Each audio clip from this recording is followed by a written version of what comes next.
Good morning, creative writers. I just want to welcome you to EN 140 online this semester. My name is obviously Lisa Wiley Maslow, as you saw it on your course schedule. And I just wanted to use this video as an opportunity to introduce myself to you. Kind of functions as our first day of class, so you can put a face to a name, and you can see my vantage point and where I fit on the spectrum of writers coming to you. So I'd encourage you to get acquainted with Brightspace for this course in this very first week. Become well acquainted with it. Obviously, we're not synchronous. You can click on and do your work for this class at any given time. If 2 a.m. works best for you, tucked around your work schedule or your family schedule, go for it. You're never required to be on camera with us like this.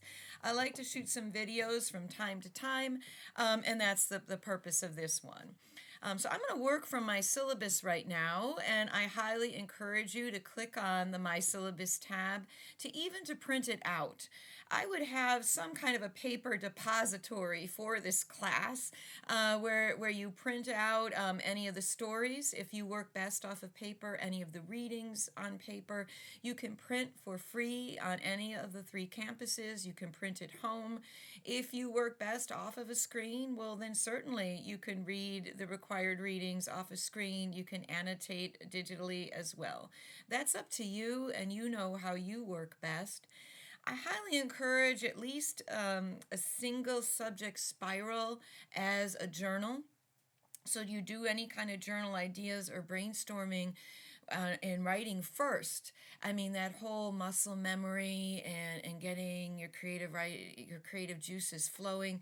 I always have something on paper first, and then I go to the keyboard like it's a piano, really. I mean, that's my writing process.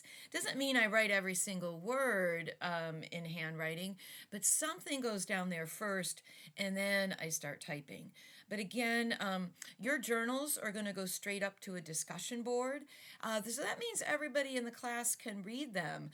In fact, you're going to have 2 discussion boards, 2 brief journals due this week to be sure that you don't get marked never attended. You do have to submit some work within the first 3 weeks of class, or you're in danger. You would be marked never attended. Simply logging in is not enough. You need to submit work during those 3 weeks. Bear in mind, you should be checking into this class 3 times per week. It's just a nice habit to get into. Don't just check in once and rush at the end of the week to get things posted. In general, you'll find a rhythm to this class that I post announcements on Mondays. They're available on Mondays, and you post to discussion boards usually by Sundays. That's the general pattern. What else can I tell you about me and where to find me? My home campus is North Campus. My office is located in Kittinger Hall on the 2nd floor. The main English department office, it's all on the syllabus, is K209. And then my office is in the suite of all the English offices. 207 is that suite, and G is my new office. G for golly. Okay, so O'Malley. Golly, just remember that, G. I have 5 office hours per week. Those are Tuesday, Thursdays from 8:30 to 9:30 a.m. Also on Thursdays from 12:15 to 1:15. And Wednesday, I'm there from 11 a.m. to 1 p.m.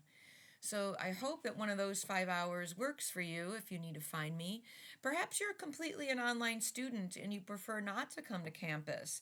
Well, certainly we all have a WebEx room, and I put the WebEx room on my syllabus. So you're welcome to come into the WebEx room during any of those 5 hours.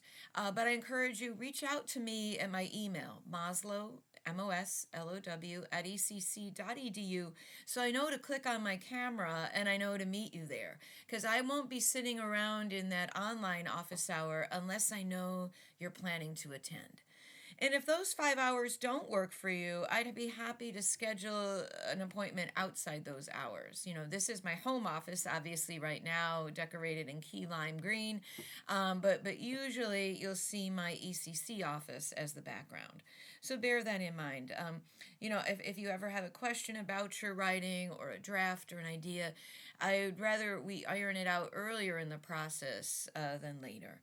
So bear that in mind. That's all in the syllabus.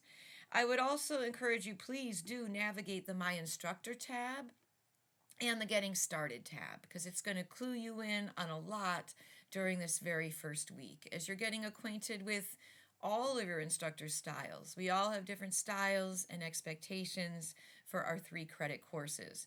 And certainly that you committed to online tells me that you're a very self-motivated learner. That you can block out all the distractions of family life and friends, and you're really committing to at least 3 hours a week to this course. That's why I highly encourage you to check into it 3 times a week, every week, so you don't fall behind. What are you going to find on the My Instructor tab? Well, you're going to find that I'm a practicing artist. I practice what I preach. I feel if I can dish it out, I should be able to take it. And you would find that my colleagues would say the same thing. Lisa's writing all the time. She's a practicing artist. Professor Campbell is a practicing artist. Professor Nicholas is a practicing artist. And you're going to find that my chosen genre is mainly in poetry. And in fact, this course is divided in half. The first half is short fiction. And you're going to be, the culminating project is writing a short story. But there's a lot of journals that lead you up to that point. And the second half of the course, 7.5 weeks, is poetry, where you'll be responding to journal prompts, free verse, as well as some neat fixed forms. You're going to be writing a villanelle. I kind of assume you've all written a sonnet before, so we're not officially writing a sonnet together, but you'll be writing a villanelle. You'll be writing a duplex, which is Jericho Brown's latest invention, which is a hybrid of a ghazal and a sonnet.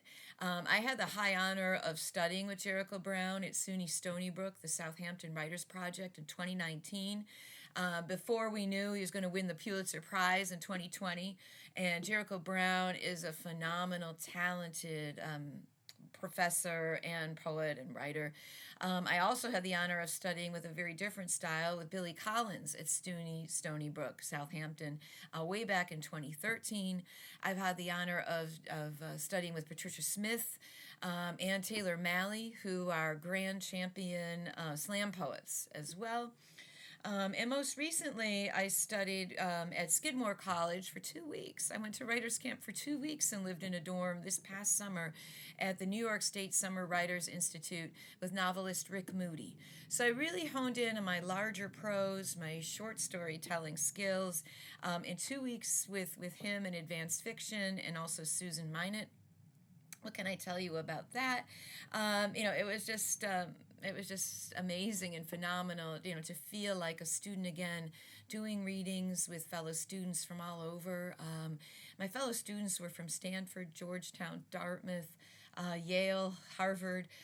It was just like an amazing group, and I'm staying in touch with some of them, which is phenomenal. And I hope that for you, that you make some connections here through the discussion boards, and you might find a lifelong editor in this very class.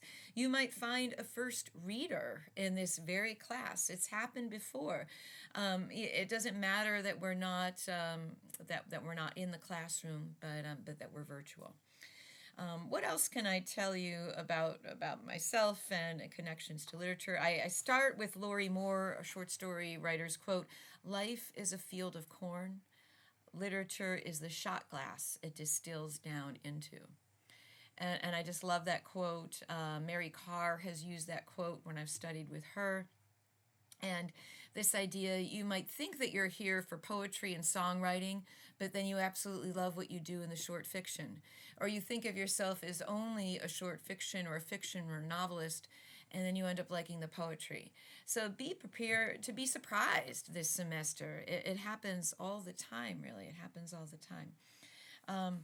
And what else can I tell you? In the field of short fiction, I had the great honor of being a finalist for the London Independent Story Prize last spring, and I actually flew over to London to read my work. It was only 2.5 minutes long. It was short fiction. It was a flash. We're me doing some flash fiction, to read it by the Thames, and it really was just this dream come true to be reading right near where Shakespeare's theater was, and to read for that, and to meet some great friends who met me for that reading, and to go out and celebrate and ride a double decker after.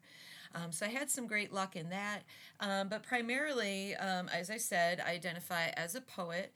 And your culminating project is to do a manuscript, mainly of the poems that you put up, posted for your journals, into a kind of chapbook. A chapbook is a slim volume of poetry. And I'll just briefly share with you mine. They're varied styles. I have chamber music, which is 21 villanelles in black and white. Then I have My Daughter Wears Her Evil Eye to School. Different title, very different with its colorful, vibrant cover. Then I have Big Apple Rain, which is poems about New York City, and that's from a view from the Staten Island Ferry. And then most recently, I have a tribute book, Eat Cake for Breakfast, dedicated to clothing designer Kate Spade, who we lost so young when she took her own life. So I have 4 chapbooks that are out and published. So again, you will leave this class with a manuscript that you might enter a contest with, which you might add to later and send out to the world, or even publish on your own. All of mine are with different publishers. One is Finishing Line Press, one is Dancing Girl Press out of Chicago, and 2 are a local press, the Writer's Den. So those are some of the very main broad brushstrokes of this class. My view of AI is, not to use it. Many of the journals that I submit to, there's a box that we click on saying these are all our original ideas through our own authorship. We're interested in your own original voice.